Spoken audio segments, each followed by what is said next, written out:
Most human beings know only the language of exploitation. Due to their selfishness, they are unable to consider others. This quote is true to us as individuals, some friends and family, neighbors and colleagues, people in both the public and private sector. Question is, do we accept exploitation and selfishness, or do we say and do something about it?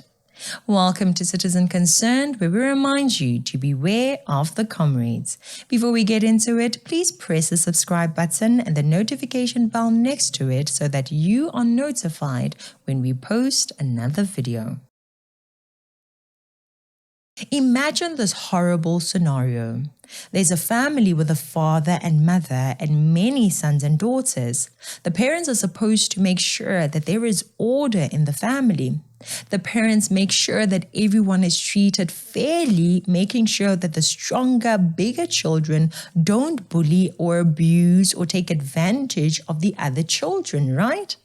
But instead of doing that, imagine if the parents allow the older or bigger children to take food from the other children's plates.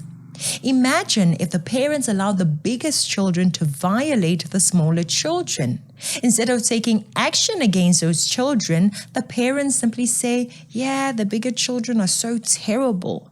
They are bad children, but they never get disciplined. Instead, they even buy those children new clothes and new cell phones while the rest of the children have nothing.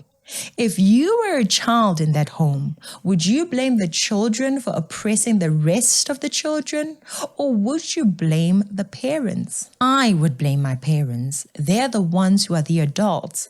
They set standards and rules in our house. They have a responsibility to take care of all their children and make sure we are all safe. Instead, we among ourselves as children will begin to hate the bigger children because they are not getting disciplined and because the parents keep saying that those children are bad and evil. Why would the bigger children behave themselves if the parents are not taking action against them? There's no timeout, no punishment whatsoever. I expect my mother and father to be an example for all of us as their children. My parents cannot have the habit of acting like the children are in charge of the house and the whole family. The parents protect everyone in the house. The same idea is applicable to the government and citizens of South Africa. The government is the parents and the citizens are the children. There are certain citizens who are more powerful than others because they own massive companies, and those are the bigger children in our example, while the rest of the citizens are like the weaker children in a family. The citizens that are more powerful are the private sector in South Africa.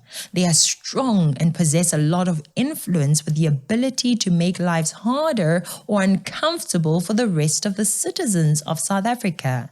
Some members of the private sector have done this several times already. While it is clearly wrong of the private sector to take advantage of South African citizens, we as South Africans have an expectation of the government to protect us from those who seek to exploit us. While we do want the private sector to pay for their crimes, we hold the public sector to a higher standard by virtue of our relationship with it.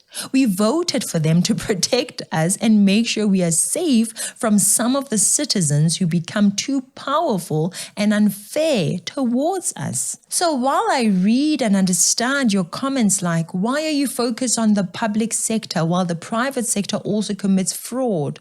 Or why are you only exposing black corrupt people? That shows that you are biased. I want you to consider the example I gave. The same applies in the case of South Africa. Imagine if you were one of the children being hurt by the bigger children. Imagine that. When you cry, instead of the parents helping you, one of the children starts asking you, why are you only blaming the parents? You should also blame the bigger children. As a child, you hold your parents to higher standards. While the other children may be mean to us, we look to the parents to be the moral judges, the police, and the presidents in our homes. The parents who do not discipline their children give society serious problems to deal with later. A child that never got enough direction, guidance, and discipline will bother the country with crimes and many other ills in society later. If another child takes my phone or my toy, I need to report to my parents, and my parents hear both our sides before passing a judgment allowing for my toy or my cell phone to be returned to me. The child that took my cell phone by force might even get punished by the parents. No TV for a week or 5 lashes on the buttocks. Every family is different. That is how families work. And funny enough, that is also how countries that govern us are supposed to work. Countries are basically supposed to be families. The only difference is that you can't vote out your parents, but as citizens, you get to replace the president and the government when they fail in their parenting duties. I think what really stops us from looking at things as they really are is the obsession with race. For example, if all the people I've done videos on were white, would you still say that I was biased? If Julius Malema, Jacob Zuma, Edwin Sodi, Mamkhize, Panyaza Lesufi, and others were all white, would you still have issues with me exposing their corruption? Please remove the lens of race and see things as simple and as logical as they really are. Also, do you understand that in the private sector, we don't only have white people? The private sector consists of both black and white people. Corrupt individuals in the private sector are both black and white.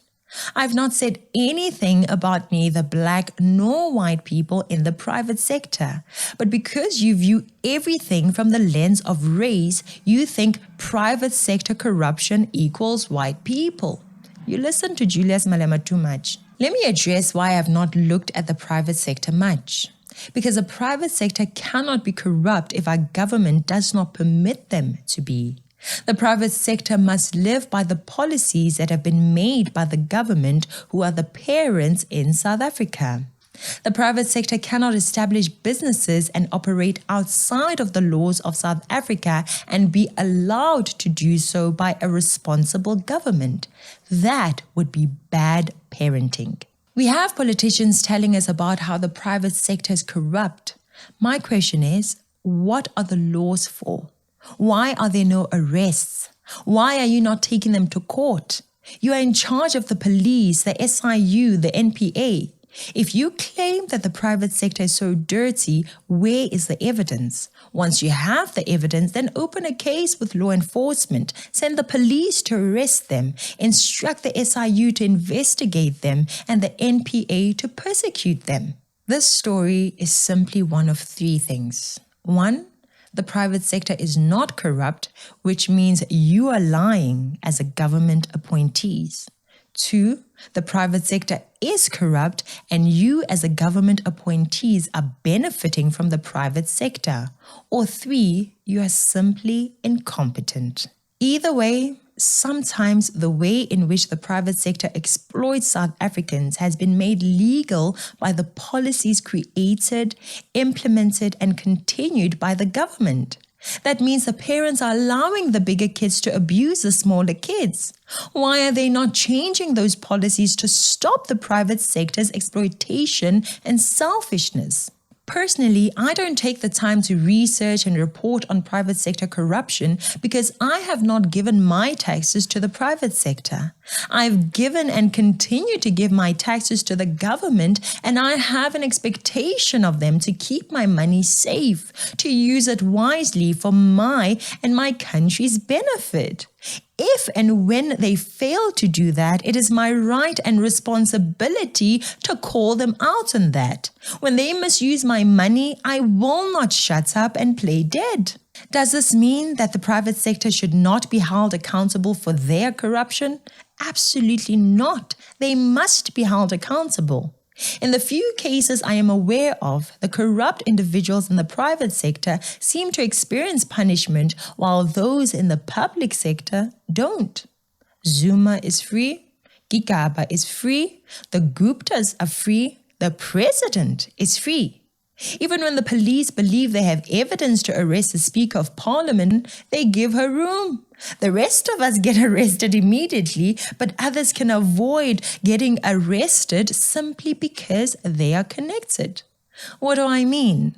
In the public sector, how many corruption inquiries have been held? How many cases were opened? Out of those, how many actually got punished for their guilt? How many lost their jobs? How many paid fines? How many were arrested? How many served sentences? Whenever the private sector gets away with their crimes in South Africa, it's usually because of the assistance of the government or the negligence or incompetence of government officials. Let's look at the Steinhoff corruption and fraud case, for example. Steinhoff was selfish and evil for the lies and deception they engaged in. But where was the public sector in all of this? PIC, that is the Public Investment Corporation, which is a South African state-owned entity with over 2 trillion of assets under its management, invested South African citizens' retirement money with Steinhoff. So here, we as South Africans have a relationship with PIC, not with Steinhoff. We expect that PIC will conduct due diligence prior to investing people's retirement money in any company.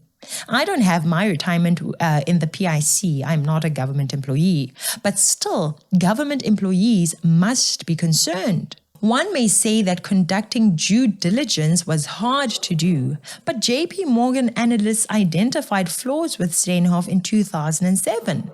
They questioned Steinhoff accounts, claiming that they lacked information regarding sources of revenue with too much focus on tax rates rather than business itself. What analysts do is evaluate. They say, hey, is this business doing good or is it just a bunch of smoke and mirrors? When it comes to tax breaks, it feels like a lot of smoke and mirrors. That is what the JP Morgan analyst said, but people did not listen.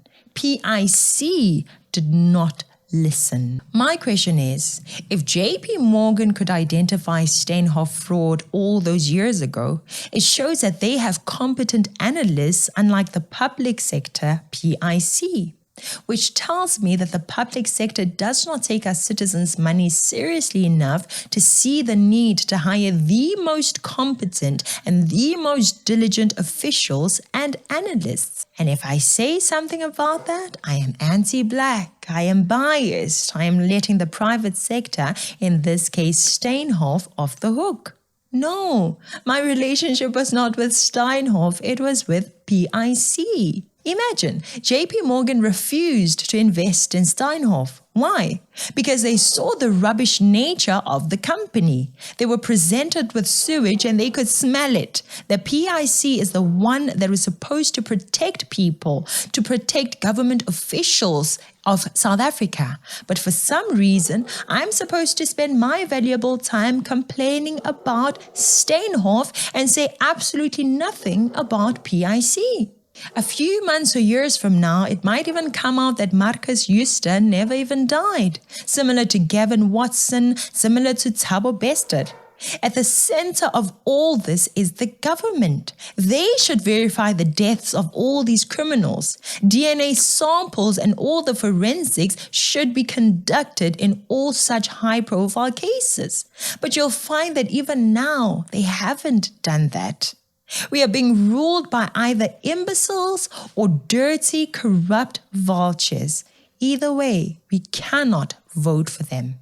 I don't know if this is making sense to everyone who has issues with me speaking about the government or political parties instead of the private sector. Think about that analogy without considering race, and you will see that it makes sense. Honestly, I just had to make the video for the record. I know that people who don't care about the truth still won't get it, but I felt that I had to do it. I had to just address this public sector, private sector matter. If you have any story you'd like us to cover, please email us with evidence. Our email address is in the description box below.